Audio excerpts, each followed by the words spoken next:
Infortainment, a basket for arts and entertainment. Ukamva sasi chonchikulira ndekuti umaziwa kuti nkhani za msanguluso zabwera. Tikuwuzeni kuti kunali chani nkhani za msanguluso komanso kukhalenso chani nkhani za msanguluso. And you're with me, Sam Banda Jr. In this edition, Black missionaries all the way from Chileka in Blantyre back on stage. They are resuming their shows and all they are saying is we want to make ends meet. So they are back on stage and their first performance was on Friday at Club 24/7 in Blantyre. And Lucius Band as well is also back on stage, as well as Skefa Chimoto.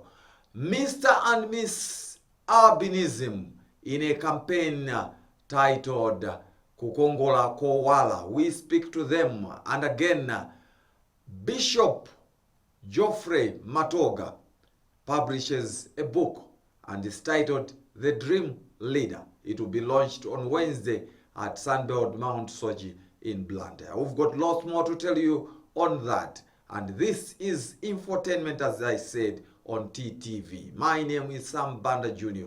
All you can do is stay right there. Keep it TTV. I'll be back.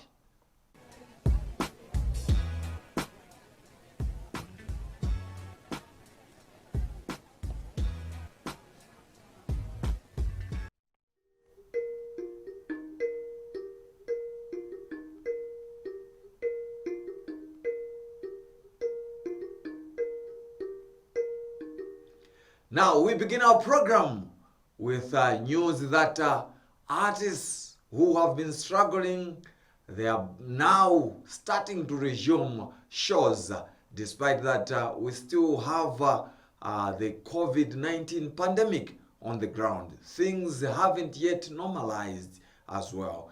Cases continue to be registered in the country, but artists are struggling, and all they are saying is if others are doing business as usual, then we can also do the same. So Black missionaries all the way from Chileka in Blantyre, they are back lining up 3 shows this weekend. One of the shows will take place at Club 24/7 in Blantyre. That's on Friday. And then they'll move to Davido Launch in Mangochi on Saturday, with the last show on Sunday at Village House in Blantyre. And again, Soldier Lucius Banda as well is back on stage having shows at Kacha Club in Salima, and then Modern Park, Ngoms Park in Liwonda as well. That's on Saturday. And then Skefa Chimoto, who launched a single, that's on Thursday. He launched a single titled Push Kanga. That's on Thursday. He also has got a tour themed Push Kanga with 3 shows happening over the weekend. We captured the moments at Club 24/7 in Blantyre. That's on Friday, as Black missionaries were doing their sound check ahead of the show on Friday at Club 24/7. We spoke to Anjiru Fumlani, the band leader of the group, to tell us more about the show and how excited they were to be back with the shows. This is what he said.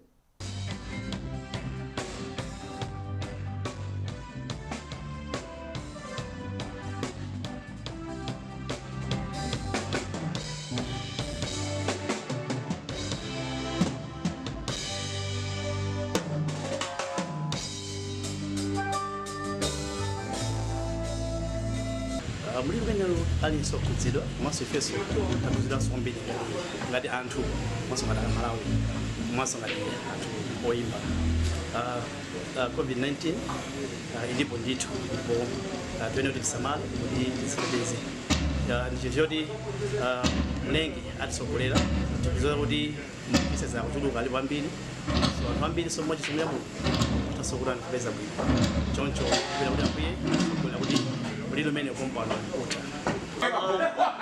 chomwe tapanga ndiye kuti kuma show athu anthu akumalo watisimba mmanja ndiso maso sachelo sanitizer, hand sanitizer yeno ndizoti sabali kose pedu zikhalapo binako wape maso anthu lingalanga kwanitsi apo zoba ma mask zothandizanso kwambiri koma mamaski tizipanga provide ifeyo ngati abambe ayi madzi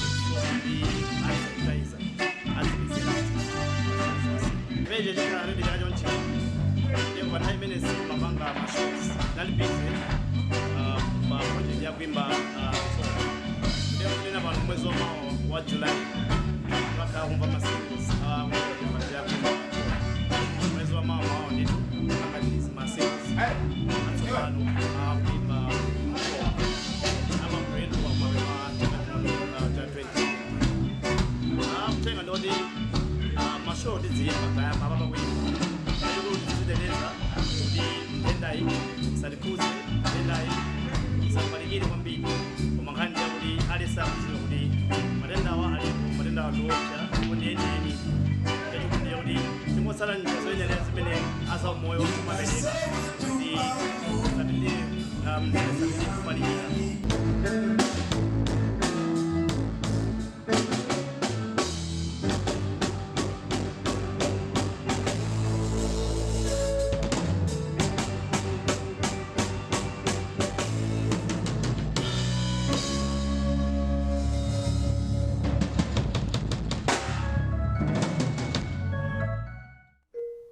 Yeah, that's Angie Rufumulani. They are the band leader and lead vocalist of Black Missionaries, speaking ahead of the show at Club 24/7 in Blanda. That's on Friday.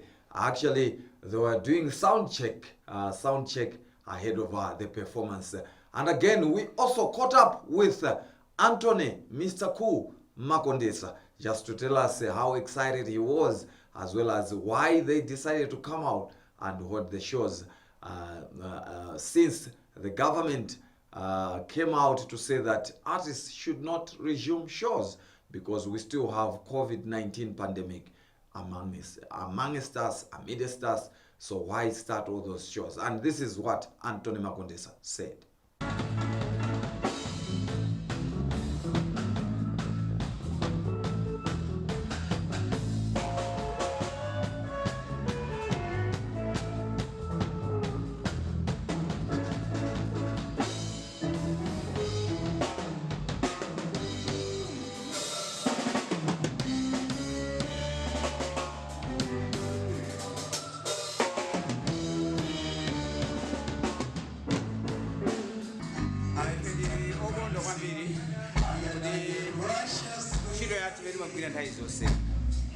ababa tibuyamba nditu takantaina lisawukira chiro mene somumazivira kuti moyo wamasiku ukokhala yaulibe mavuto okauka chochipetiroko yabweriranso pa ofesi nditu izo ndimene akuonerero iwonso ali maganizo awo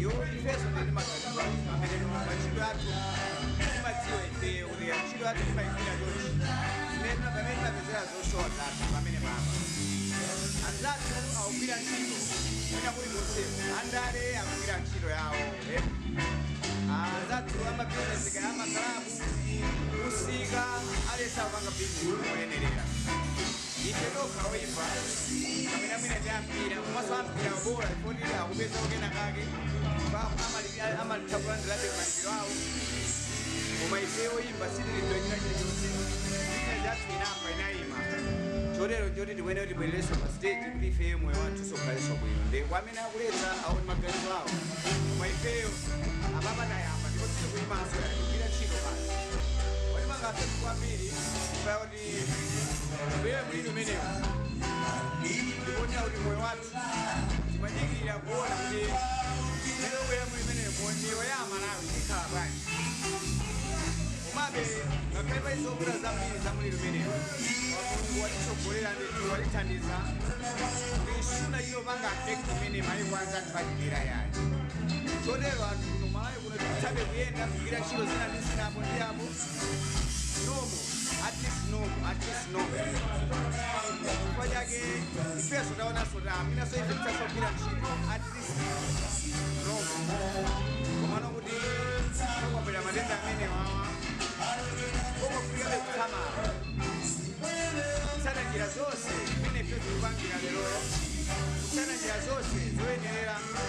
matenda amenewa apeweke koma katinangapeki kwambiri moyo yathu moti zambiri zoti aliyese akupeza mavuto payekha silingathe wina kumulakulira wina koma ine ndikwangu Antony Makonesa ndakhala moyo yake osakhala bwino kwambiri pandinazolowera kugwira ntchito iyi mawanga ndongoti amalawi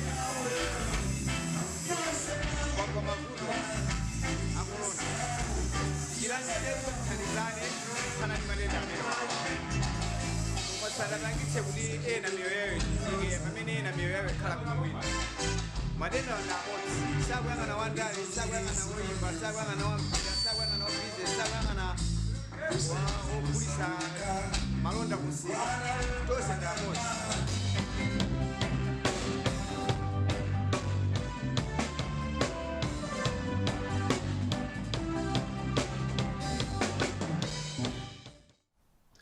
Antony Makonesa ameneyo kuyankhula ku Club 24/7 asanaimbe ndithu kumalo amenewo limenelo ndi lachisanu usiku mene tinanenera ali ndi mashow akuti zikatere ndiye kuti zayambika. Iwo akuziwa kuti kuli muliri umene wa COVID-19 ndiye iwo aziyesesa kuti ku mashow awo aziyika ndithu ndondomeko zoyenerezeka zimene aunduna wa zaumoyo komanso a World Health Organization anayika kuti zikuyenera kusatidwa. Ndiye mashow amenemo iwo adzitero. Kumbukirani mukuonera Infortainment, a basket full of arts and entertainment. Ndipo dzina langa ndi Sam Banda Jr. Moving forward, we're still sticking on to the very same issue, but this time around we go to an item. We are talking about a new project, a new campaign spearheaded by Mr. and Miss Albinism, and this is known as Kukongola Koala. Mr. and Miss Albinism, that's Chikondi Kanjaza and Bennett Punyanya, decided to work on this campaign Kukongola Koala in terms of talking about the beauty as well as the good things that people with albinism are doing in the country. A lot of things have been said to say no stories which come out basically are negative stories talking about people people with albinism. But this time around, persons with albinism, with a project spearheaded by Mr. and Miss Albinism, they would want to tell the good stories about persons with albinism. So we spoke to Miss Albinism, that's Chikondi Kanjaza, and she tells us more about the whole project. The Kukongola Koala social media awareness campaign is a campaign that has been organized by Mr. and Miss Albinism Malawi with the aim of showing the beauty of persons with albinism and how persons with albinism shine.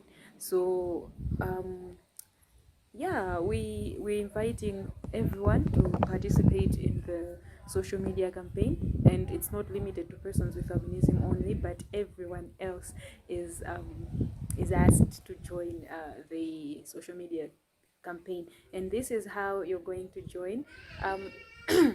You have to follow us on all our social media platforms: Twitter, Facebook, Instagram, as well as WhatsApp.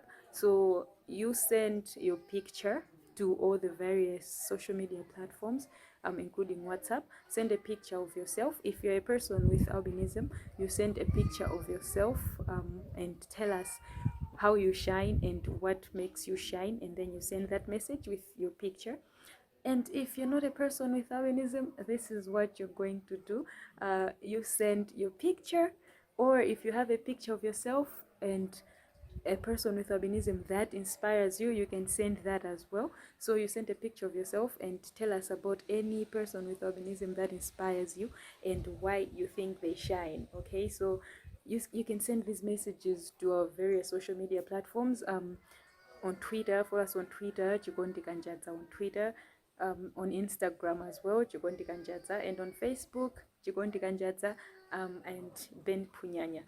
Yes, and you can also send your picture and message on WhatsApp on 0993 297 041. Let me repeat that: 0993 297-041, and don't miss out the fun. We're going to post all the pictures and the messages that you sent throughout the month, and later in the days of June we plan to answer the questions, different questions that people have on persons with albinism. Yes, so be on the lookout, be part of the campaign, join in and enjoy the fun. So the Made to Shine song has also been organized by Mr. and Miss Albinism Malawi, and this is a theme song for this year's International Albinism Awareness Day. And this song basically talks about how persons with albinism shine. You know, most of the times when we hear stories about persons with albinism, the stories are usually negative, and most of the songs that have been there, they bring this message of maybe stop abductions and killings of persons with albinism. But this particular song is different in a way that it shows how persons with albinism shine. It shows a positive image of a person with albinism, okay, the beauty of persons with albinism. So this song has been done by various artists who are persons with albinism. We have Gofield G, Takwa, Charles, Hilda, and myself. So be on the lookout.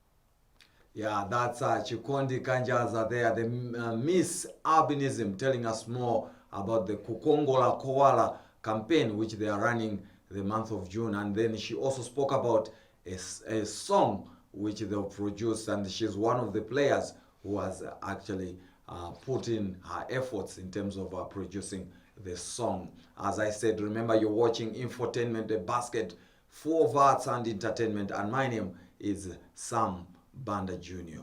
Continuing with our program, and this time around we move from issues to do with beauty pageant, issues to do with music. We go on to writing, and that's books.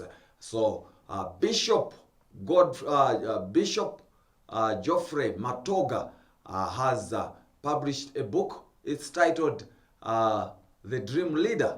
It's more like a coincidence where the country is moving through issues to do with leadership. The country will be going to pause, and so people are talking about leadership at the moment.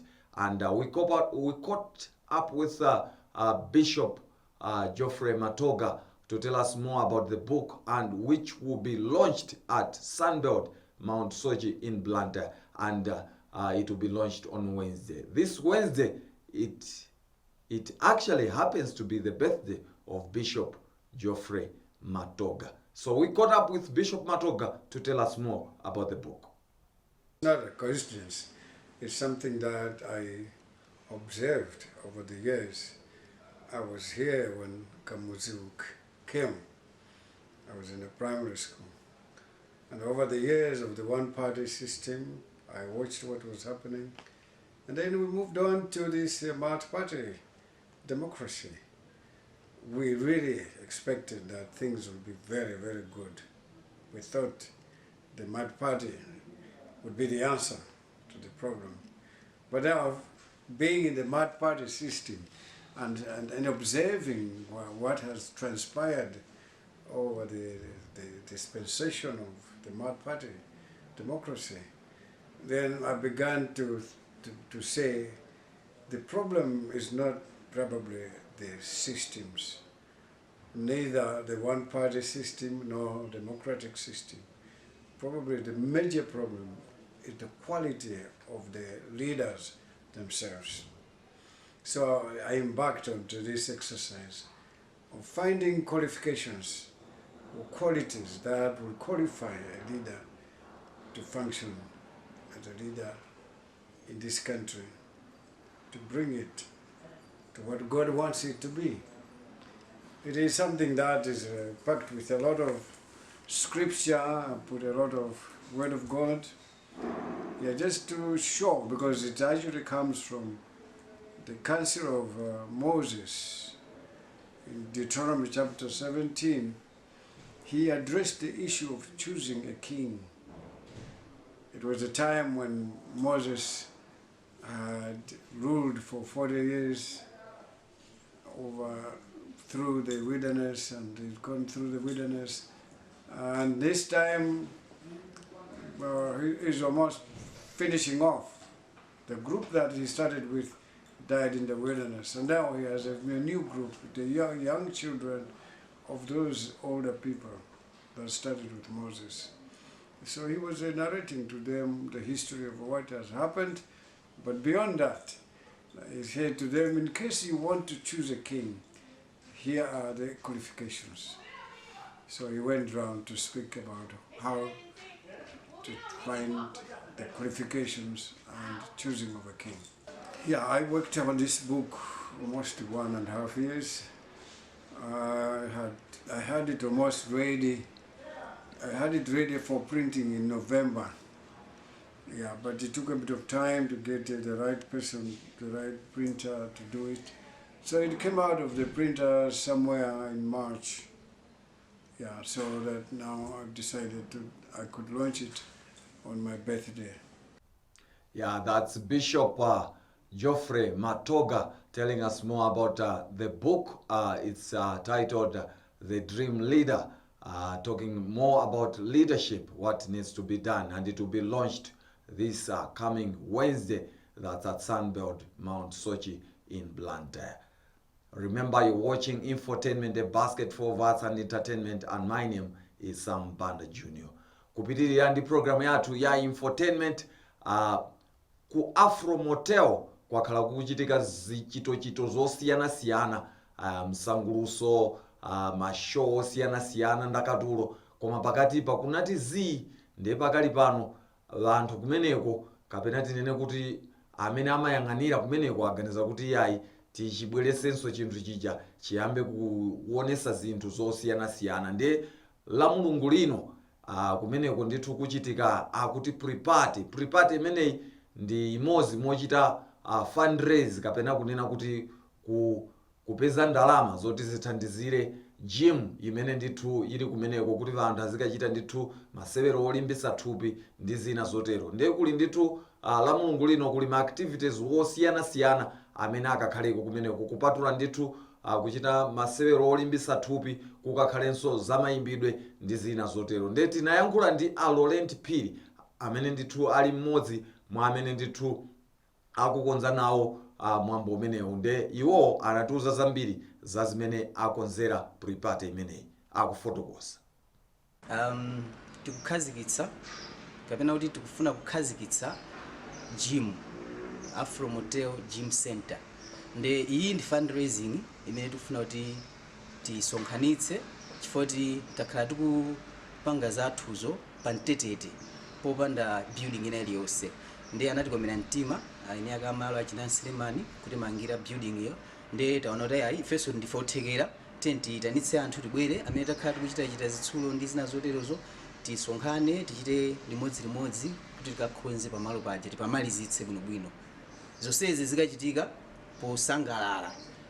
Pakakhala kandrama kochepa kolipira pa khomo 700 kwacha, mkati muja mukakhala brai, mukakhala ma activities osiyana-siyana amene zitakathandizire kuti ka fundraising kaja kachitike mapeto kwake timalize malo aja. Kumene kuku kwambiri ife timafuna tikaonetsere zimene timapanga ngati gym. Nde kuli martial arts, martial arts timachita karate, kung fu, kuli boxing imene, kuli aerobics ndi anthu amene safuna zonyamula zitsulo zina angofuna kutaya thupi, yoga, zimene zikakhala zikuchitika kuonetsera ifeyo zimene timapanga. Koma sitikangochita zokhazo yayi, nchifukwa chake taonjezera kuti oyimba amene ali upcoming azikathanso kulembetsa nkuchita mpikisano. Kumapeto kwakenso nawonso akakhala ndi mwayi wawo kuti akathe kuwina china chimanga kawine kumeneko. Komanso pakakhala zakudya zimene zitakhale zogulitsa, mabraiwo ndi tina totero toti pamalo pakachitika ndithu package yosiyana-siyana. Choyambirira tikupereka ma face mask aulere. Ndi kuti munthu amene atakalipire pa khomo 700 akalandiranso mask yake yaulere. Kutanthauza kuti tathana ndi kuyankhulana pafupi komanso kutayirana zinthu tamadzi. Tikatero tikakhala ndi madzi amene atakakhale malo angapo osamba m'manja ma hand sanitizerso tikakhala nawo amene anthu atakathe kugwiritsa ntchito. So zonsezi zachitika ndithu podzoti tili mu nthawi imeneyi. Komanso malo athu ndi malo akulu kwambiri. Afro Motel Entertainment Center ndi malo akulu kwambiri oti anthu sangakhale chipwirikiti tikayisiya ndithu mo talikana bwinobwino ndizotheka. Kutero apapa imene yakhazikitsidwa Jimwe ili mu Entertainment Center. Afro Motel ndi malo ogona koma pali department yake timati Entertainment Center. Ndetachita kukhazikitsano jimu mmenemo. Kusonyeza kuti kuchitika zambiri. Tikhala tikuyitanitsa mabout, boxing bouts, tikhala tikuyitanitsa ma martial arts, kukhala kuchitika zinthu zambiri komanso sizokhazi kumakhala ma music shows akuluakulu. Black missionaries apangirako Skefa Chimoto ndi ena ambiri amene silingathe kuwatchula panopa koma ndi malo kuti pamachitika china chilichonse chimene chingathe kuchitika. So tiyang'anirenso kuchitika zinthu zochuluka kutsogolo kuno pa Afro Motel.